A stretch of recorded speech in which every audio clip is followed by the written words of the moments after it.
This is Murphy Daily, written by Murphy, back with another book review. I want to talk about Brave New World. Brave New World is classic political dystopian science fiction. It was published in 1932 and it was written by Aldous Huxley. This is the kind of science fiction that is often assigned, I think, in public high school. It's a book that talks about an alternative history. Sci-fi is not always given the respect I think it deserves, and therefore doesn't get assigned in academic places as much as it gets appreciated outside of the halls of education. One of the things that is common in science fiction, one of the things that is usually something that happens in science fiction is alternative histories or alternative futures. They would set up the environment where they go, well, what if one thing were changed? And how would the world be then? Often science fiction is pessimistic, and this one is one of those that it's dystopian. They go, the world is going to be horrible in this way. Okay, fine. Let's talk about the book itself. There's kind of two aspects to what I want to say about Brave New World. One is the book itself, and another is the history that surrounded the time that it was written in, and the history of now, where we are now, why it continues to be worth reading. All right. So in this world of Brave New World, the book opens with a bunch of earnest, intelligent young students that are coming to tour the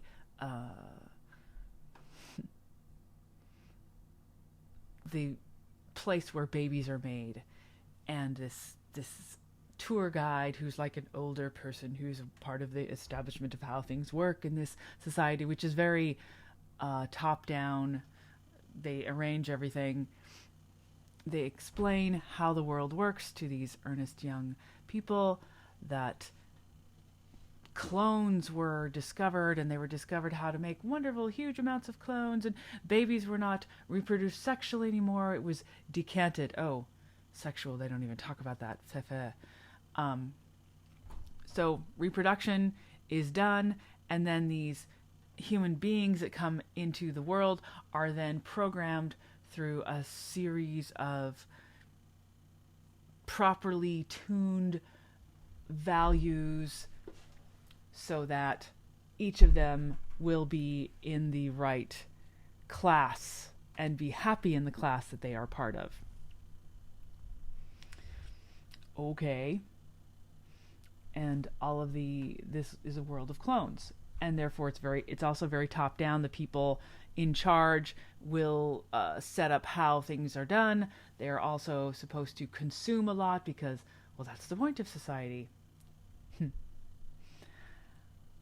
So the world is totally remade in a industrial type idea.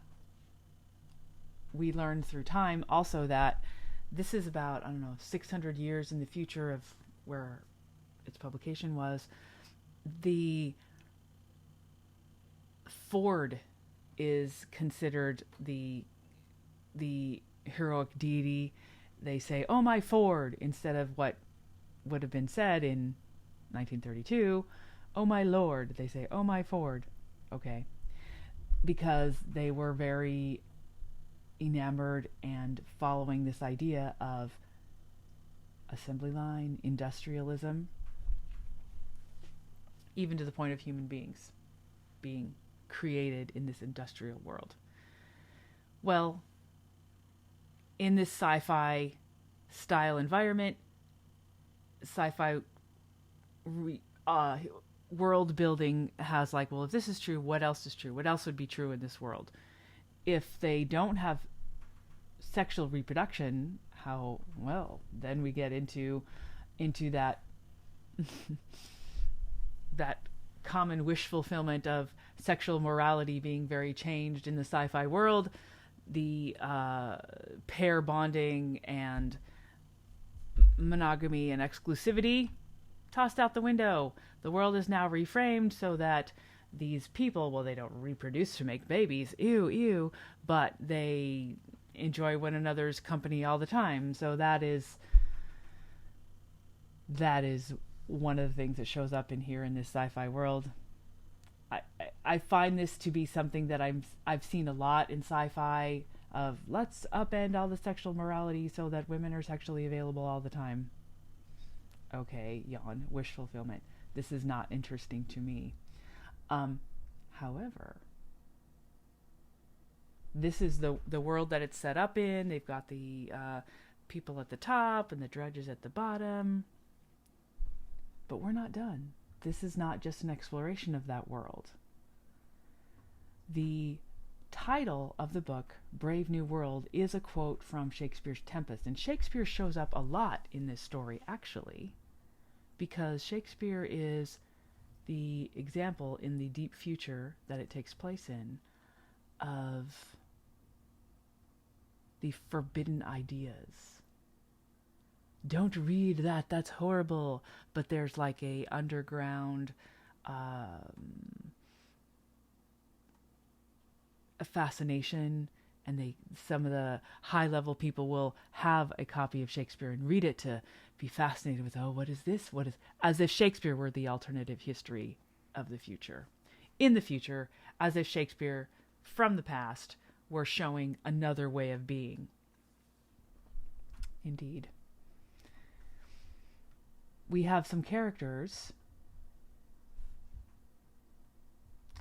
Bernard Marx and Lenina Crown, who, a young woman and a high-level young man, and they struggle in this world. They're not, like, they end up being a love interest to one another, because Bernard is not satisfied. He's kind of not, he doesn't fit in, he's not right, even though he's at the top of the society. So they end up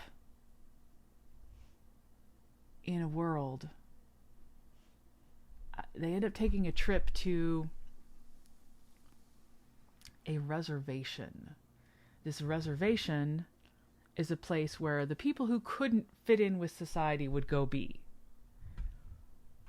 It's not totally clear to me how this all works out, but there's a set of people who are an alternative society, who are not at the high level of all the scientific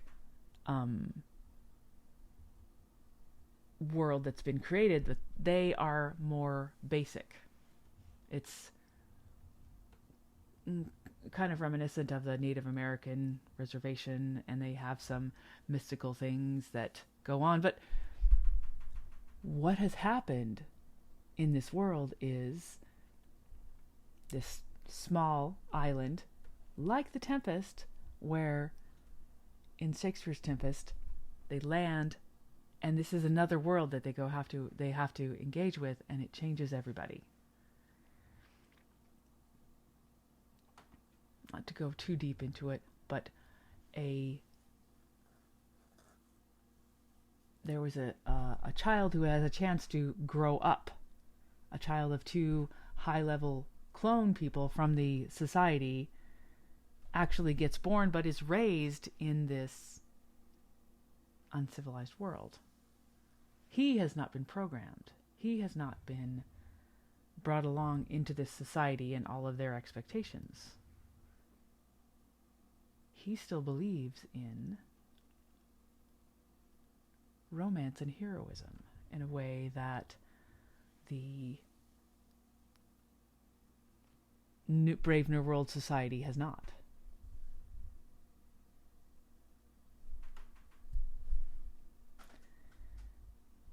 This creates a huge problem of trying to come to terms with the reality in this world, and for this young man himself.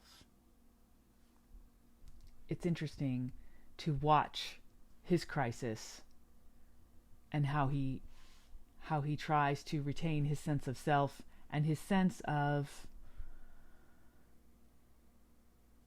values. He is a very romantic person. So this is the story itself. The alternative historical, the alternative future world that Huxley creates, and it encounters a throwback of like the actual world and how they wrestle with one another. So that's the story itself, which is interesting. Science fictionally kind of didactic. I wouldn't say that the prose is not so beautiful as it is just kind of like teaching and sort of this is exposition. There is some of that. But let's go into the historical side that I wanted to talk about. This is written, like I said, in 1932.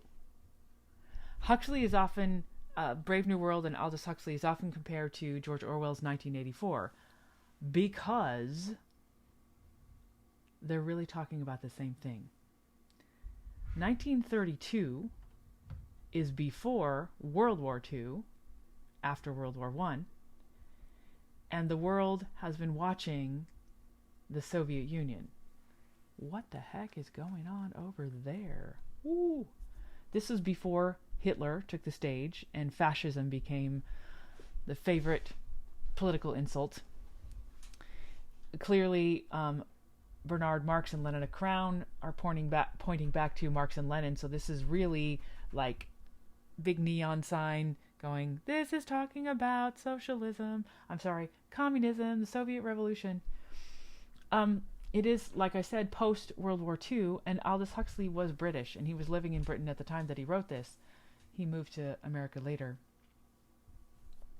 World War I was a really big shock to all of civilization. The mustard gas that came in and killed the soldiers, the massive amount of death, the industrialization of war was able to be wrought against one another in these two sides. It was a huge shock and a huge to everyone, particularly Britain.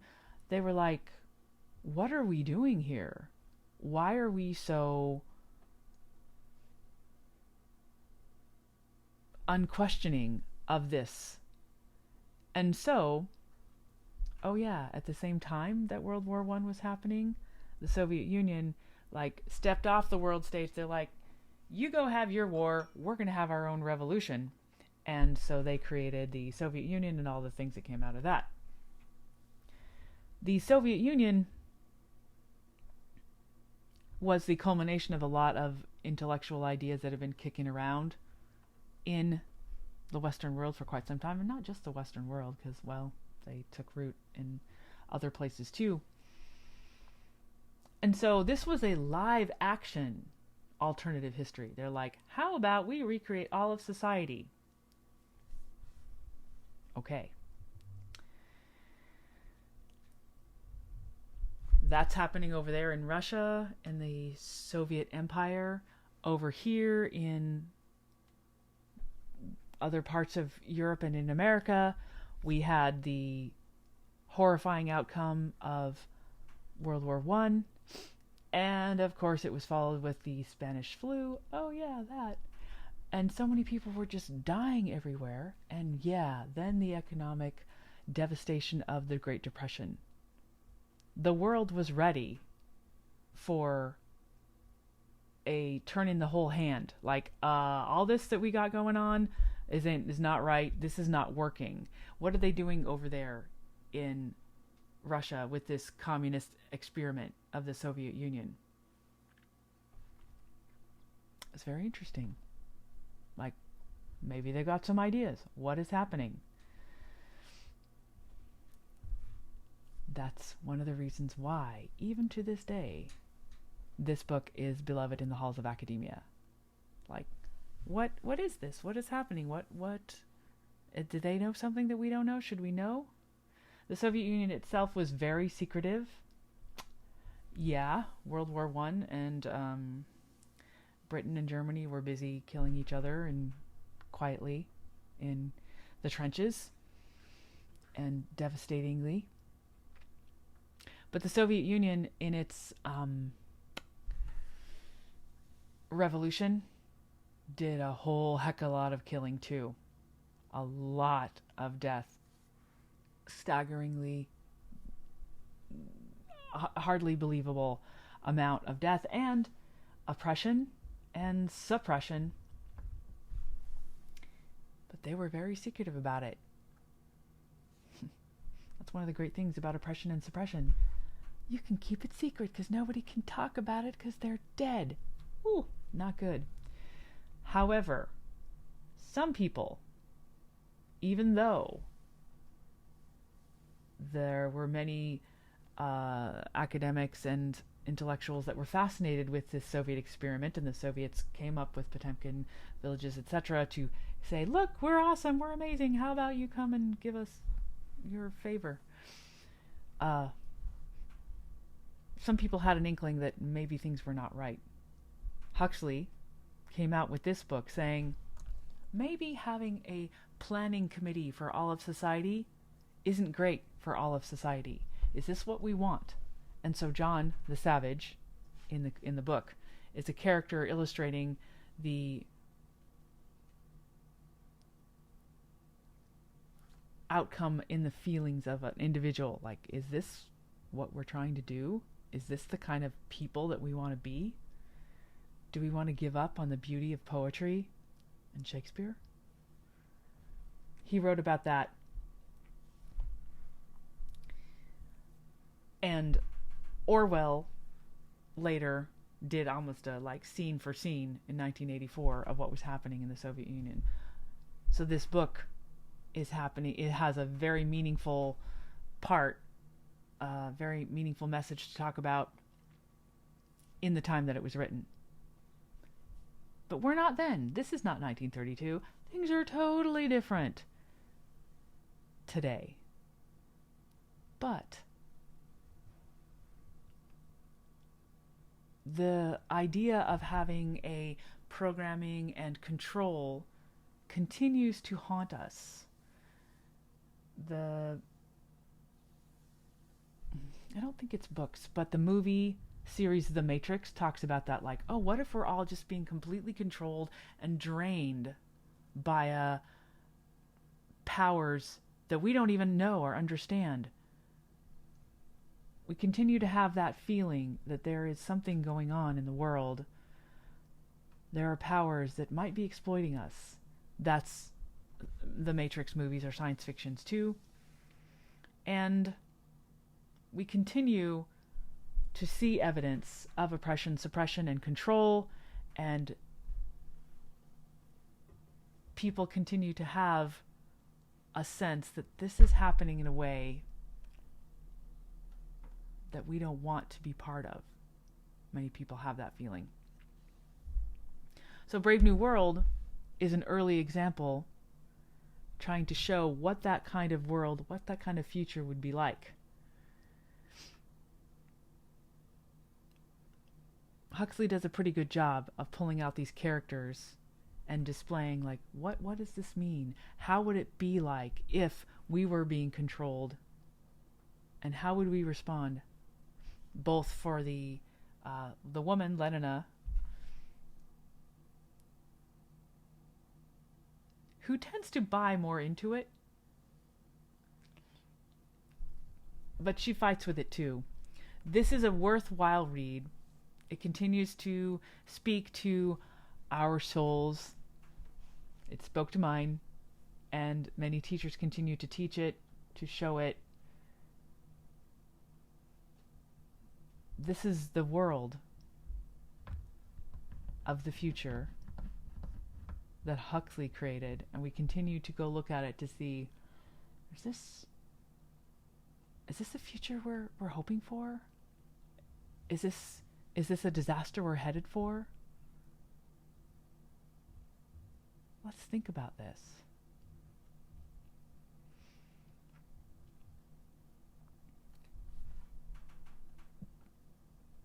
I'd like to know what you think.